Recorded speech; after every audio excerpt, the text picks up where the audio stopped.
It's not just Battle of Britain, of course, but the formation of it goes back to the Station Commander Biggin Hill, who in 1957, he was Wing Commander Peter Thompson. He drew hurricanes himself during the course of the Battle of Britain, and at that stage NF363 was the only airworthy representative of its type, but he managed to get together Spitfires from the humidity monitoring flight as well, and started what was then called the historic flight. But ladies and gentlemen, boys and girls, a poignant moment to welcome the Battle of Britain Memorial Flight.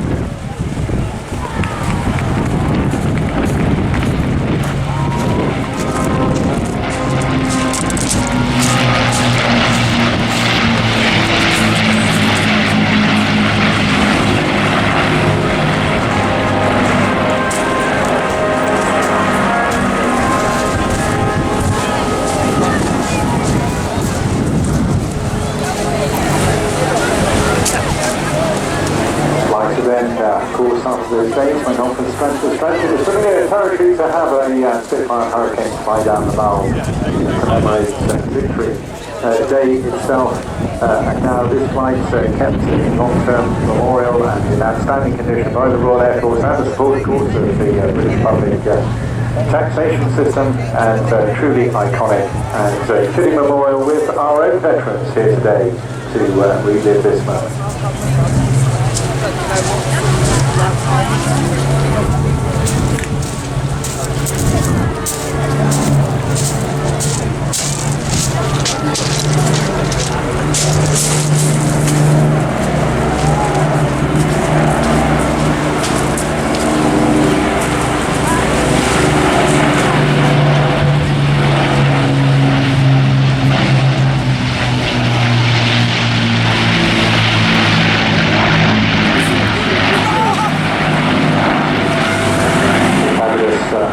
In a three-ship formation there, flanked by Mark IIC Hurricane PZA-65, the last of the many, and Mark 5B Spitfire AB-910. Shortly splits and break this formation, you'll get a fly pass of the Hurry and the Lancaster from right to left, and then keep your eyes peeled straight after that for a solo demonstration of the wonderful Spitfire.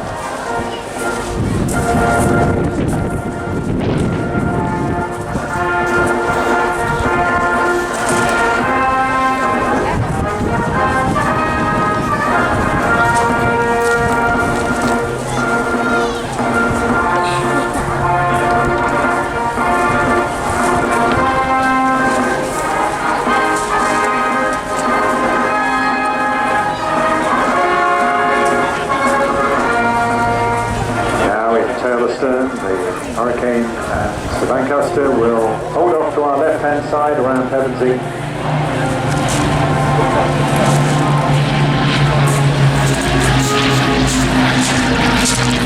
That will allow Squadron Leader Millie Milliken to bring the Spitfire in today. Of course, Millie, one of the best jobs in the Royal Air Force, as commanding officer of the Battle of Britain Memorial Flight. Keep your eyes peeled now. You can see it coming in low and fast underneath the dark cloud.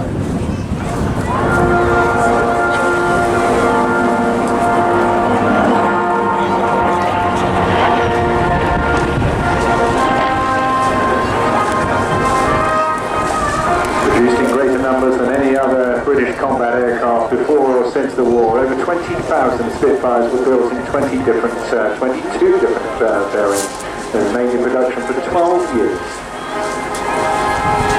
Prototypes made flight took place in March 1936, and shortly after that, Mark I Spitfires entered RAF service with number 19 Squadron in August 1938.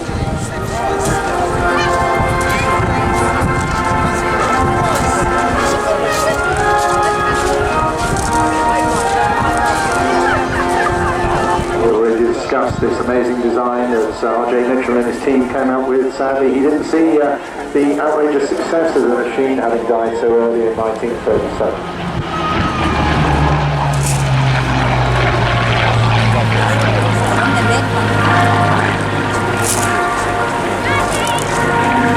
This aircraft flew 143 operational missions in a remarkable wartime career that spanned almost 3 years on operations.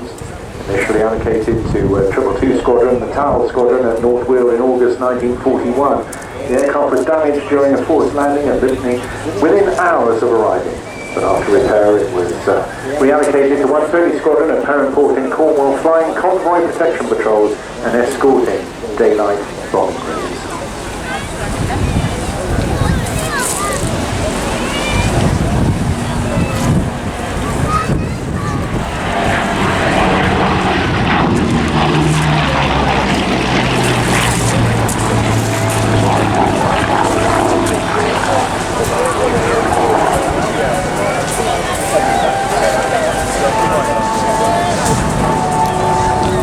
Spitfire pilot just calling back to describe some of the conditions out there, saying it's very bumpy. That's wind curling off the top of Beachy Head there, right across into the area we're flying in. But nonetheless, the aircraft more than capable of it, and of course the pilots as well. Spitfires fought in every operational theatre of the war and remained in Royal Air Force frontline service right up until 1954. At the end of its development, the Spitfire carried an engine producing twice the power of its original. Its maximum takeoff weight and rate of climb has more than doubled. Its firepower had increased by a factor of 5. Its maximum speed had been increased by a third, all in essentially the same remarkable airframe.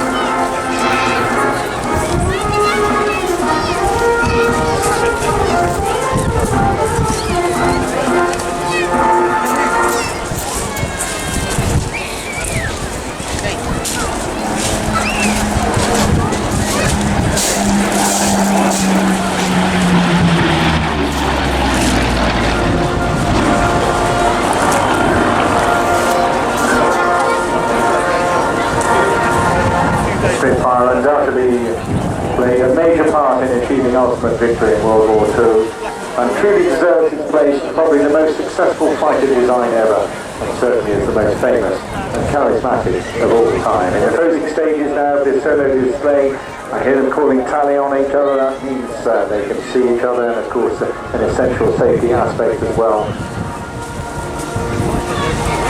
As Millie brings a spit back in for its final manoeuvre, keep your eyes peeled as it will be replaced by the Hurricane.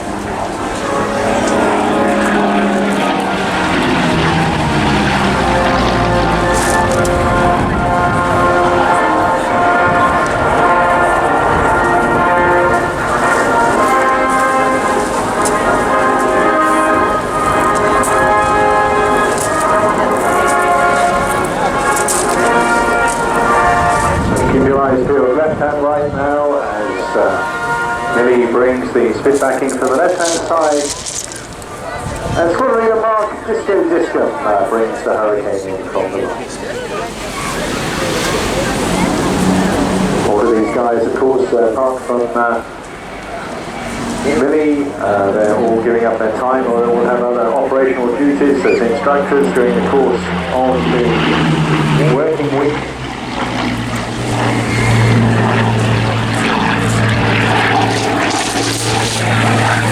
Executing a perfect handover right in front of us.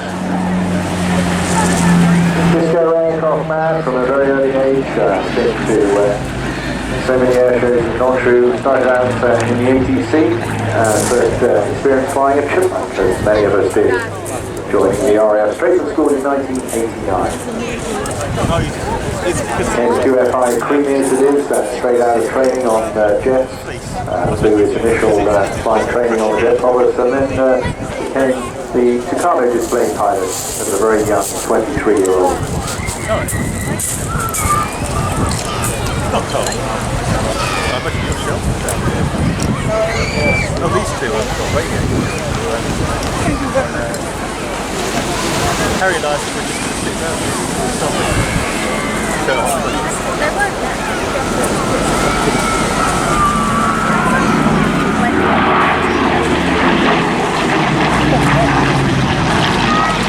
The Hurricane, one of the classic fighters of all time, designed and built for war. It was very much at the forefront of British defence in 1940, playing a major part in achieving victory in 1945. During the battle itself, of course, RAF Fighting Command fielded more Hurricanes than Spitfires, and unsurprisingly, the Hurricanes achieved a similarly great proportion of combat kills during the course of the battle itself. Sidney Cam was the brainchild behind this aircraft. He did all the design work for the Hurricane in 1934, but went on in later years to also design the Typhoon, the Tempest, the Hunter and the Harrier. And the prototype Hurricane took to the air for its maiden flight in November 1935. The deliveries of the aircraft commenced in just before Christmas in 1937 to 111 Squadron at Norfolk, just 8 months ahead of the very first Spitfire deliveries.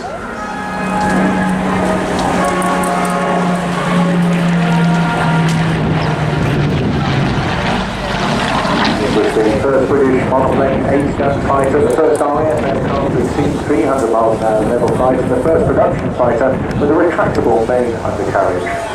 A remarkable total of in excess of 14,000 Hurricanes were built. The aircraft served operationally on every day throughout hostilities in every operational theatre in many roles. You hear them chatting away on the airways behind me, keeping eyes on each other, and doing well in relatively low cloud rates and very bumpy wind conditions there. You can't feel it on the seafront yourself, but it's curling over the top of Beachy Head and giving them a bit of a bumpy ride out there.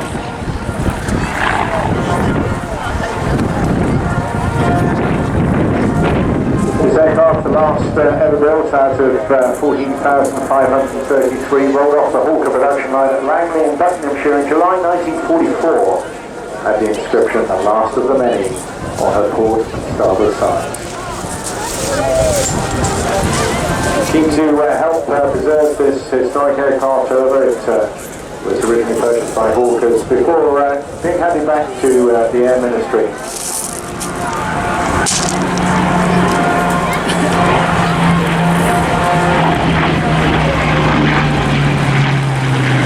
And now with another victory roll, handing over the stage to the mighty Lancaster. So much about these aircraft, not least from our own veteran here today who flew these aircraft, but of course the 75th anniversary this year of the Dambusters raid as well, and so much already been told in this RAF 100 year about the exploits of this remarkable machine.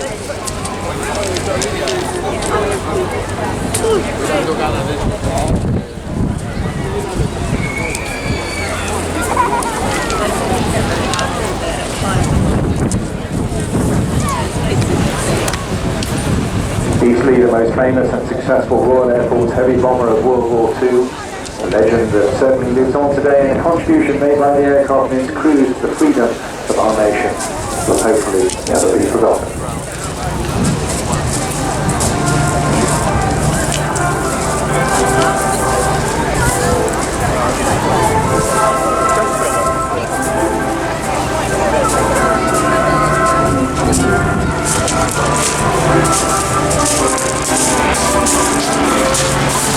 Around now with his bomb doors open.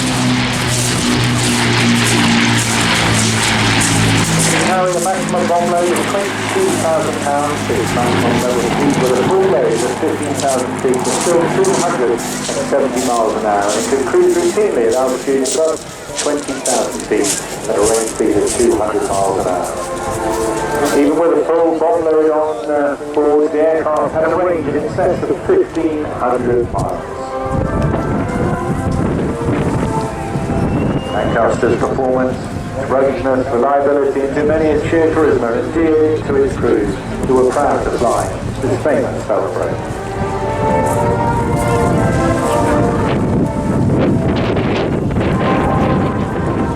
An impressive total of 7,377 Lancasters were built between 1941 and early 1946. Many of us here today perhaps remember the visit of the only other airworthy flying Lancaster at graced our shores here at Airborne a few years ago, when we saw two of them in formation, a quite magical sight.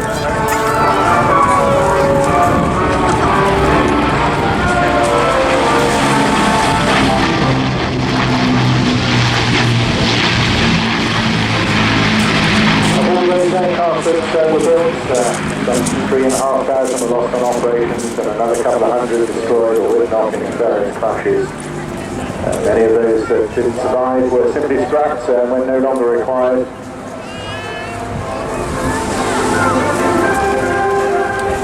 The Lancaster didn't carry the weight of the night's bombing offensive on its own. It's supported, as you heard again from George Dunn earlier today, such as the Wellington, the other 4-engine RAF heavy bombers, the Sterling and the Halifax, as well as medium bomber versions of the twin-engine Havilland Mosquito.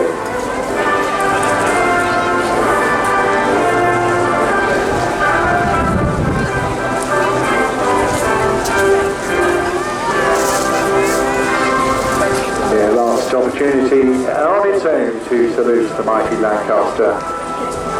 In bomber commands, a total of around 125,000 aircrew served during World War II.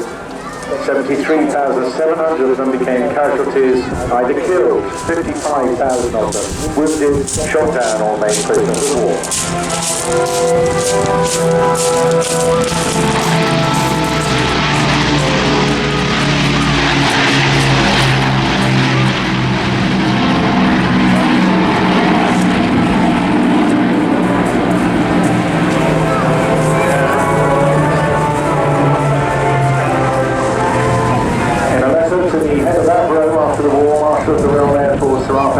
The Commander-in-Chief of Bomber Command says of Lancaster, I would say this to those who place that shining sword in our hands. Without your genius and efforts, we could not have prevailed, for I believe that the Lancaster was the greatest single factor in winning the war.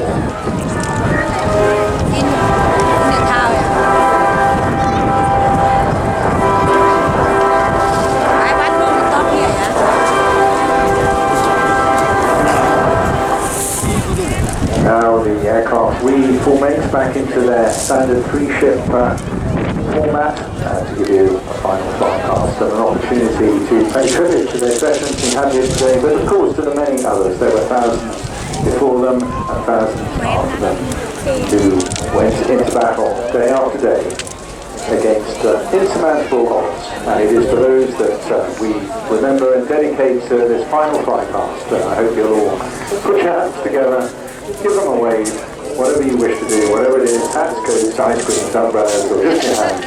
A salute to these marvellous guys. And of course to the young men who came from the utmost ends of the earth to fly in our defence, and to those who never saw their beloved homelands again.